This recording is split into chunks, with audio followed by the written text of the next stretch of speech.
Army ఉద్యోగుల recruitment కోసం ఓరుగల్లులో యువత పోటీ పడుతున్నారు. 10 రోజులు నిర్వహించనున్న ఆర్మీ ర్యాలీలో యూత్ ఉత్సాహంగా పాల్గొన్నారు. ఆర్మీలో 1000 ఉద్యోగాల కోసం 40,000 మంది అభ్యర్థులు పోటీ పడుతున్నారు.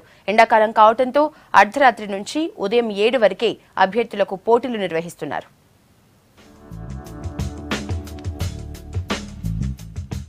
ఓరుగల్లు ఆర్మీ రిక్రూట్మెంట్ ప్రారంభమైంది. హన్మకొండలోని జేఎన్ఎన్ గ్రౌండ్లో రిక్రూట్మెంట్ జరుగుతోంది.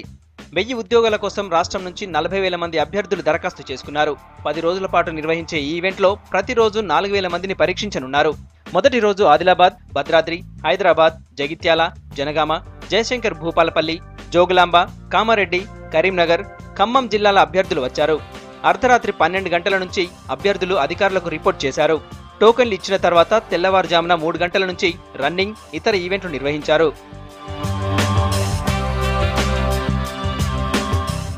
17 ఏళ్ల నుంచి 23 ఏళ్ల వరకు అభ్యర్థులు వివిధ విభాగాల్లో పోటీ పడుతున్నారు.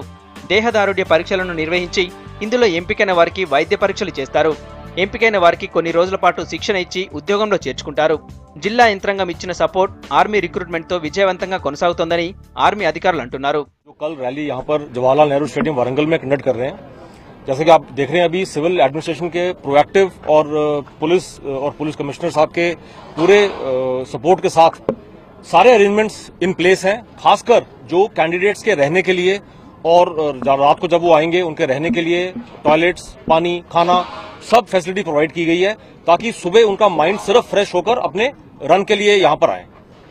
और मुझे पूरा विश्वास है कि सिविल एडम के पूरे प्रोएक्टिव सपोर्ट से ये रैली सक्सेसफुली कंडक्ट होगी। పోలీసు సిబ్బంది, రెవెన్యూ, నగర పాలక సంస్థ అధికారులు అభ్యర్థులకు ఇబ్బందులు రాకుండా చర్యలు చేపట్టారు. నిరంతర పర్యవేక్షణకు పోలీసు శాఖ నుంచి ప్రత్యేక బలగాలను ఏర్పాటు చేశారు. తాగునీరు, విద్యుత్తు, ఇతర సౌకర్యాలను ఏర్పాటు చేశారు.